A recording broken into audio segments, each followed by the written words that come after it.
श्री गुरुदेव दत्त गुरुचरित्र अध्याय 42 अनंत व्रत कथा कौंडिन्य आख्यान. ओम श्री गणेशाय नमः, श्री सरस्वते नमः, श्री गुरुभ्ये नमः, श्री कुलदैवताय नमः. श्री गुरु सायनदेवाला म्हणाले, तुम्हाला अनंत व्रताविषयी विचारले होते. अनंत पूजेचे महात्म्य काय आहे व ही अनंत पूजा पूर्वी कोणी केली होती? या व्रतपूजेचे फळ काय याविषयी मी तुला सांगतो, ते ऐक. हे अनंत व्रत पूर्वी पुंडपुत्र युधिष्ठिराने केले होते. त्या व्रत प्रभावाने त्याला त्याचे गेलेले राज्य परत मिळाले. त्याचे असे झाले, कौरवांनी पांडव पण लावून धृत खेळत होते. त्या धृतकी क्रीडेत पांडवांचे सर्वस्व हरण केले व त्यांना 12 वर्ष वनवास व 1 वर्ष अज्ञातवास भोगावा लागला. युधिष्ठिर अर्ध्या राज्याचा स्वामी, पण तो आपले भाऊ व द्रौपदी यांच्यासह घोर अरण्यात अनंत दुःखे भोगीत होता. पांडव वनवासात असताना एक कौरव अनेक कपट कारस्थाने करून त्यांना त्रास देत असे. पांडवांचे सत्व हरण करून त्यांना त्रास देत होते. पांडवांचे सत्व हरण करण्यास कौरवांनाही पांडवांकडे पाठवले, परंतु प्रत्येक वेळी श्रीकृष्ण त्यांचे रक्षण केले. पांडवांचे फार हाल होत आहेत. पाहून एकदा श्रीकृष्ण त्यांना भेटावयास गेला. श्रीकृष्णाला पाहताच युधिष्ठिराने त्याला लोटांगण घातले, त्याची यथासांग पूजा केली. मग त्याचे हात जोडून श्रीकृष्णाला प्रार्थना केली, हे भक्तवत्सला कृष्णनाथा, तुझा जय जयकार असो. हे कृष्णा, तूच या विश्वाची उत्पत्ती स्थिती लय यास कारण आहेस. तू ब्रह्मा विष्णू महेश आहेस. दृष्ट दुर्जनांचा नाश व सज्जनांचे रक्षण करण्यासाठी तू अवतार घेतोस. पांडव माझे प्राण आहेस असे तू सर्वांना सांगतोस, मग आमची उपेक्षा का करतोस? तुझ्याशिवाय आम्हाला कुणाचा आधार आहे सांग. तुझ्या आमच्यावर कृपाक्षेत्र असताना आम्हाला ही दुःखे का बरे भोगावी लागत आहेत? आम्ही काय केले असता आम्हाला आमचे गेलेले राज्य परत मिळेल? सर्व पांडवांनी व द्रौपदीने हात जोडून श्रीकृष्णाला हेच विचारले. त्यावेळी श्रीकृष्ण पांडवांना म्हणाला, तुमचे गेलेले वैभव परत मिळवण्यासाठी मी तुम्हाला एक व्रत सांगतो. ते व्रत केले असता तुमचे गत वैभव तुम्हाला लवकर प्राप्त होईल. सर्व व्रतांमध्ये अनंत व्रत अत्यंत श्रेष्ठ व प्रभावी आहे. ते व्रत तुम्ही करा, म्हणजे तुमचे राज्य तुम्हाला परत लवकर प्राप्त होईल. तो अनंत म्हणजे शेषयाई विष्णू, तेच माझे मूळ रूप आहे. मीच तो नारायण. दृष्टांचे निर्दालन करून भूभार हलका करण्यासाठीच मी वसुदेव कुळात श्रीकृष्ण म्हणून अवतार घेतला. मीच जळी स्थळी काष्टी पाशाने त्रैलोक्याला व्यापून राहिलो आहे. मीच सर्व काही आहे. मीच तो अनंत नारायण चराचर विश्वाला व्यापून राहिलो आहे. त्या अनंताची म्हणजे माझीच तुम्ही यथासांग पूजा करा. या व्रताने तुमचे सर्व तरी लाख्यान होईल. हे व्रत कोणत्या दिवशी करावे, कसे करावे हे आम्हाला सविस्तर सांग, अशी विनंती युधिष्ठिराने केली असता श्रीकृष्ण म्हणाला, भाद्रपद महिन्याच्या शुक्ल पक्षातील चतुर्दशीला ही व्रतपूजा करावी. याविषयी मी तुला एक प्राचीन कथा सांगतो. ही कथा कृतयुगातील आहे. वसिष्ठ योगोत्री सुमंतू नावाचा एक ब्राह्मण होता. भृककन्या दीक्षा ही त्यांची पत्नी होती. त्यांना एक कन्या झाली, तिचे नाव सुशीला. दुर्दैवाने सुशीला अगदी लहान असतानाच सुमंतूची पत्नी दीक्षा मरण पावली. सुशीला अगदी नावासारखीच होती. ती लहानपणी पित्याच्या घरी असताना घरातील सर्व कामे अगदी व्यवस्थित करीत असे. घरातील केरवारा सडा सारवण करणे, अंगणातील सुंदर रांगोळ्या काढणे, देवपूजेची तयारी करणे, घरातील सर्व वस्तू स्वच्छ व नीटनेटक्या ठेवणे इत्यादी सर्व कामे ती मनपूर्वक करीत असे. सुमंतूची पत्नी गेल्यामुळे त्याची अग्निहोत्रादी श्रितकर्मे थांबली होती, म्हणून त्याने द्वितीय विवाह करून दुसरी पत्नी घरी आणली. तिचे नाव कर्कशा. ती अगदी नावासारखी होती. ती अत्यंत दृष्टबुद्धीची होती. ती घरी कोणाच्याही आणि कोणत्याही कारणावरून सतत भांडण करीत असे. सुशीला तिची सावत्र मुलगी. ती सुशीलेचा छळ करीत असे. सुशीला आता उपवर झाली. सुमंतूला तिच्या विवाहाची काळजी वाटू लागली. सावत्र आई तिचा छळ करीत होती व सुमंतूच्या साधनेतही विघ्न येत होते. यामुळे त्याला अतिशय वाईट वाटत असे. आपल्या कन्येचा विवाह लवकर झाला तर बरे होईल असे त्याला वाटत होते. आणि तसा योग जुळून आला. एके दिवशी कौंडिन्य नावाचा एक तरुण ऋषी सुमंतूच्या घरी आला. त्याने सुशीलेला पाहिले व तिला मागणी घातली. सुमंतूला कौंडिन्य जावई म्हणून पसंत पडला. एका शुभ मुहूर्तावर सुशीला आणि कौंडिन्य जावई यांचा विवाह झाला. सुमंतूने कन्येच्या प्रेमापोटी सुशीला व कौंडिन्य यांना आपल्या घरीच ठेवून घेतले. आषाढ आणि श्रावण असे 2 महिने गेले. कौंडिन्याला ससुरवाडीत राहणेच पसंत नव्हते. आपण आता दुसरीकडे राहावयास जावे असे त्याने ठरवले. मग सुमंतूचे फार आग्रह न करता त्यांना जाण्यास परवानगी दिली. जाण्याचा दिवस आला तेव्हा सुमंतू आपल्या पत्नीला म्हणाला, कन्या आणि जावई जात आहेत, त्यांच्यासाठी आज काहीतरी गोडधोड भोजन तयार कर. हे ऐकताच ती कर्कशा संतापली. काही एक न बोलता ती घरात गेली व दार बंद करून स्वतःला कोंडून घेतले. तिघांना मोठे आश्चर्य वाटले. सुमंतूला तर फार वाईट वाटले. त्याने स्वयंपाकघरात शोधाशोध केली. एका मडक्यात त्याला गव्हाचे थोडे पीठ दिसले. तेवढेच आपल्या मुलीला त्याने कन्या जावयाला निरोप दिला. सुशीला आणि कौंडिन्य एका रथात बसून निघाले. दुपाराच्या वेळी कौंडिन्याच्या अनुष्ठानाची वेळ झाली म्हणून एका नदीच्या तीरावर त्यांनी रथ थांबविला. कौंडिन्य अनुष्ठानासाठी गेला.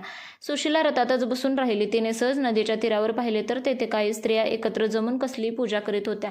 त्यांनी तांबड्या पैठणी परिधान केले होत्या. निरनिराळ्या कलशांची पूजा करीत होत्या. सुशीलेने त्यांच्याजवळ जाऊन त्यांना विचारले, तुम्ही ही कसली पूजा करीत आहात? त्या पूजेचा विधी कसा असतो? ही पूजा केली असता काय फळ मिळते? हे सर्व मला सांगाल का? त्या स्त्रिया म्हणाल्या, बस, आम्ही तुला सर्व काही सांगतो.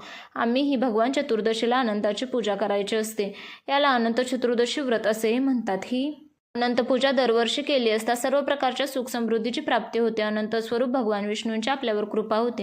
ही पूजा कशी करावयाची याचा थोडक्यात विधी असा: भाद्रपद शुद्ध चतुर्दशीला अनंतरूपी श्री विष्णूची पूजा करावयाची असते. हे एक कौटुंबिक व्रत आहे. कुटुंबातील एखाद्या व्यक्तीने घेतलेले हे व्रत परंपरेने पुढे चालू ठेवायचे असते. या अनंत देवतेचे प्रतीक म्हणून 14 गाठी असलेले एक रेशमाचा दोरा असतो. पूर्वीच्याने हे व्रत चालवले असेल त्याच्याकडून व्रतवैकल्याने हा दोरा विधीपूर्वक घेऊन ठेवायचा असतो. दरवर्षी अनंत चतुर्दशीला त्याची यथाविधी पूजा करायची असते. चौरंगावर दर्भाच्या बनवलेल्या 7 फण्यांच्या शेषरूपी अनंत नागाची प्राणप्रतिष्ठा करून त्याच्या पुढे अनंत दोरक ठेवायचा. त्याची पूजा करावी. चौरंगावर गंगेचा एक व यमुनेचा एक असे 2 जलपूर्ण कलश ठेवावे. त्यांची पूजा करावी. चतुर्भुज विष्णूचे ध्यान करून ओम नमो भगवते वासुदेवाय हा मंत्र म्हणत दर्भाच्या गाठीयुक्त नागाचे अनंत म्हणून मनात धारणा करावी. नवीन ग्रंथीयुक्त दोरे दोन्ही कलशांवर ठेवून पुरुषोक्त मंत्राने त्याची पूजा करावी. या अनंत पूजेत 14 संख्येला फार महत्त्व आहे. अनंत दौरकाला 14 गाठी असतात. नैवेद्याला 14 लाडू, करंजा, अपूप इत्यादी पदार्थ असावेत. हे व्रत किमान 14 वर्ष करावयाचे असते. 14 वर्ष झाल्यावर या व्रताचे उद्यापन करावे. या व्रतामुळे सर्व प्रकारच्या मनोकामना पूर्ण होतात. सर्व सुखसमृद्धींची प्राप्ती होते. अनंत स्वरूपात भगवान विष्णू आपल्यावर पूर्ण कृपा होते. अनंत व्रताची अशी माहिती सांगून त्या सुशिलेला म्हणाल्या, आजच अनंत चतुर्दशी आहे. तू आजच आमच्याबरोबर ही व्रतपूजा कर. त्यामुळे अनंत स्वरूप भगवान नारायणाची तुझ्यावर कृपा होईल व तुझी मनोकामना पूर्ण होईल. सुशिलेने आनंदाने ते मान्य केले व त्या स्त्रियांसमवेत भक्तिभावाने अनंताची यथासांग पूजा केली. सुशिला आणि कौंडिण्य रथात बसून पुढे निघाले. काही अंतर गेल्यावर अचानक त्यांना अमरावती समान नगर लागले. हे कोणाचे नगर आहे? त्यांना काहीच समजेना. इतक्यात अनेक लोक हात जोडून त्यांच्या स्वागतासाठी पुढे आले. स्वामी, तुम्ही तपोनिधी आहात. या नगराचे राज्य तुमचेच आहे, असे म्हणत त्या लोकांनी त्या दोघांना सन्मानपूर्वक एका वैभव संपन्न राजप्रासादात नेले. अनंत पूजेच्या प्रभावानेच त्यांना वैभव प्राप्त झाले होते. एके दिवशी कौंडिण्याने सुशिलाच्या हातावरील अनंत दोरक पाहिला व तिला विचारले, हातावर तू काय बांधले आहेस? सुशिला म्हणाली, हा अनंत आहे. मी अनंत चतुर्दशीचे व्रत केले, त्यामुळे आपल्याला सुख समृद्धी प्राप्त झाली आहे. ऐकताच कौंडिण्याला राग आला. तो म्हणाला, आपल्याला सुख समृद्धी मिळाली आहे ती माझ्या कष्टाने, माझ्या ज्ञानामुळे, मी केलेल्या खडतर तपश्चर्याने. त्यात त्या अनंताचा काही संबंध नाही. असे म्हणून त्याने तो अनंत दोरक हिसकावून घेतला व अग्नीत टाकला. अनंताचा कोप झाला. अनंत व्रताचा अपमान झाला. कौंडिण्याची सगळी संपत्ती नष्ट झाली. चोरांनी सगळी संपत्ती चोरून नेली. त्याच्या घराला आग लागून सगळे घर जळून भस्म झाले. सुशिलेला अतिशय दुःख झाले. ती शोक करू लागली. प्रत्यक्ष अनंत नारायण भेटल्याशिवाय मी अन्नपाणी घेणार नाही, असा तिने निश्चय केला. सुशिला आणि कौंडिन्य एकवस्त्रनिशी वनात भटकू लागली. कौंडिण्याचे डोळे उघडले. त्याचा सर्व गर्व नाहीसा झाला. पश्चातापात झालेला तो शोक करीत अनंताला शोधण्यासाठी त्याचा धावा करीत फिरू लागला. जो कोणी भेटेल त्याला तो विचारू लागला, तुम्हाला अनंत कुठे दिसला का? प्रत्येकजण नाही असे उत्तर देत असे. त्या वनात कौंडिण्याला एक आम्रवृक्ष दिसला. त्या वृक्षावर खूप फळे होती, पण एकही पक्षी त्या वृक्षाकडे फिरकत नव्हता. कौंडिण्याने त्या वृक्षाला विचारले, तू भगवान अनंताला पाहिलेस का? वृक्ष म्हणाला, नाही, मी पाहिला नाही. तुम्हाला मग त्याचे दर्शन झाले तर त्याची माझ्यासाठी क्षमा मागा. पुढे त्याला एक बैल दिसला. त्याच्या पुढे भरपूर चारा होता, पण त्याला तो खाताच येत नव्हता. तू अनंताला पाहिलेस का? असे कौंडिण्याने त्याला विचारले. त्याने नाही असे सांगितले. कौंडिण्य पुढे गेला. त्याला 2 सरोवरे दिसली, पण त्यातले पाणी कुणीच पित नव्हते. त्यांनी आम्ही अनंत पाहिला नाही. तुम्हाला भेटल्यास आमच्याकडे पक्षी येत नाहीत. ही परिस्थिती देवाला सांगा, असे सांगितले. पुढे गेल्यावर त्याला एक गाढव व हत्ती दिसला. ते दोघे नुसतेच उभे होते. कोणी काही बोलत नव्हते, काही सांगत नव्हते. तेव्हा कौंडिण्य दुःखी कष्टी झाला. जमिनीवर पडून शोक करू लागला. अनंत अनंत अशा हाका मारू लागला. त्याला पश्चाताप झालेला पाहून भगवान अनंताला त्याची दया आली. तो वृद्ध ब्राह्मण रूपाने तेथे प्रकट झाला. कौंडिण्याने त्याच्या पायांवर डोके ठेवून विचारले, तुम्ही तरी अनंत कोठे पाहिलात का? त्यावेळी मीच तो अनंत, असे तो ब्राह्मण म्हणाला. आणि त्या क्षणी चतुर्भुज भगवान अनंत तेथे प्रकट झाले. त्यांनी कौंडिण्याचे सांत्वन करून त्याला गेलेले सगळे वैभव परत दिले. भगवान अनंत विष्णूने कौंडिण्याला वर दिला, तू धर्मशील होशील, तू कधी दारिद्र्य येणार नाही, तू शाश्वत वैकुंठ लोकात राहशील. श्रीकृष्ण म्हणाला, भगवान अनंत विष्णूने कौंडिण्याला असा वर दिला तेव्हा आपण वाटेत पाहिलेला आम्रवृक्ष, बैल, 2 सरोवरे, गाढव, हत्ती यांची दयनीय अवस्था कशामुळे झाली होती आणि त्यांनी क्षमा मागितली ती का, असे विचारले असता तेव्हा विष्णूंनी त्याला त्या प्रत्येकाचे स्वरूप समजावून सांगितले. भगवान विष्णू म्हणाले, तुला जो आम्रवृक्ष भेटला तो गतजन्मी विद्वान ब्राह्मण होता, परंतु त्याला तुझ्याप्रमाणे आपल्या ज्ञानाचा गर्व होता. त्याने कुणालाही विद्यादान केले नाही, म्हणून त्यांनी ज्ञानफळे कडू झाली, त्यामुळे कोणीही प्राणी त्याच्या आश्रयास येईनासे झाले. तुला जो बैल दिसला तो गतजन्मी मोठा श्रीमंत माणूस होता. त्याने बरेच दान केले होते, पण त्याला त्या दानाचा गर्व होता. त्यामुळे त्याला त्याच्या पुढे गवत असतानाही त्याला ते खाता येत नव्हते. तुला ती 2 सरोवरे दिसली. त्या गतजन्मी 2 बहिणी होत्या. दानधर्माचा पैसा दुसऱ्याकडे जाऊ नये म्हणून त्या दोघी बहिणी एकमेकांनाच दान देत असत. त्यांच्या संपत्तीचा इतरांना काही उपयोग होत नाही म्हणून त्या सरोवराचे पाणी कुणीही पित नाही. तुला तो गंधर्व दिसला, तो तुझा क्रोध होय. तो तुझ्या जाणीवेतून बाहेर पडला व त्याला गंधर्वाचा जन्म मिळाला. तुला जो हत्ती दिसला तो म्हणजे तुला आपल्या तपश्चर्येचा झालेला गर्व. तो तुझ्या शरीरातून बाहेर पडला व त्याला हत्तीचा जन्म मिळाला.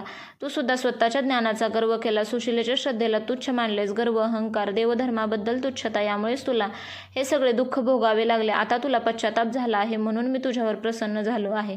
आता तू घरी जावं, अनंत व्रत कर, म्हणजे तुला सर्व सुखांचा लाभ होईल. मरणोत्तर तू नक्षत्रात पुनर्वसू नावाचे जे नक्षत्र आहे त्यात चिरकाल निवास करशील. कौंडिन्याला सगळे पटले. त्याचा गर्व नाहीसा झाला. त्याने घरी जाऊन पुन्हा सुशिलेसह अनंत चतुर्दशीचे व्रत केले. त्याला अनंत वैभव प्राप्त झाले. ही कथा सांगून श्रीकृष्ण युधिष्ठिराला म्हणाला, अनंत व्रताचा महिमा असा आहे. या व्रतामुळे कौंडिन्याला त्याचे गेलेले वैभव पुन्हा प्राप्त झाले. त्याचप्रमाणे तुम्ही सुद्धा हे व्रत केले तर तुमचे गेलेले राज्य तुम्हाला पुन्हा प्राप्त होईल. श्री गुरु नृसिंह सरस्वती शिष्यांना म्हणाले, श्रीकृष्णाच्या सांगण्यानुसार पांडवांनी वनवासात असताना अनंत चतुर्दशीचे व्रत केले, त्यामुळे त्यांना गेलेले राज्य पुन्हा प्राप्त झाले. हे व्रत सर्व स्त्री पुरुषांनी करावे, त्यामुळे 4 पुरुषार्थाची प्राप्ती होते. श्री गुरु सायनदेवाला म्हणाले, तुझे गोत्र कौंडिन्य आहे. तू जर हे व्रत करशील तर तुला मोठे पुण्य प्राप्त होईल. श्रीगुरूंच्या आज्ञेनुसार सायनदेवाने हे व्रत केले. त्याने श्रीगुरूंची मोठ्या थाटात यथासांग पूजा केली. ब्राह्मणांना भोजन देऊन त्यांना संतुष्ट केले. मग तो आपल्या परिवारासह गाणगापुरात राहून श्रीगुरूंची सेवा करू लागला. सिद्धयोगी नामधारकाला म्हणाले, नामधारका, तुझ्या पूर्वज सायनदेव याने श्रीगुरूंची सेवा करून त्यांना प्रसन्न करून घेतले. अशा रीतीने श्रीगुरुचरित्रामृतातील अनंत व्रत कथा कौंडिन्य आख्यान नावाचा अध्याय 42 समाप्त. श्री गुरुदेव दत्त.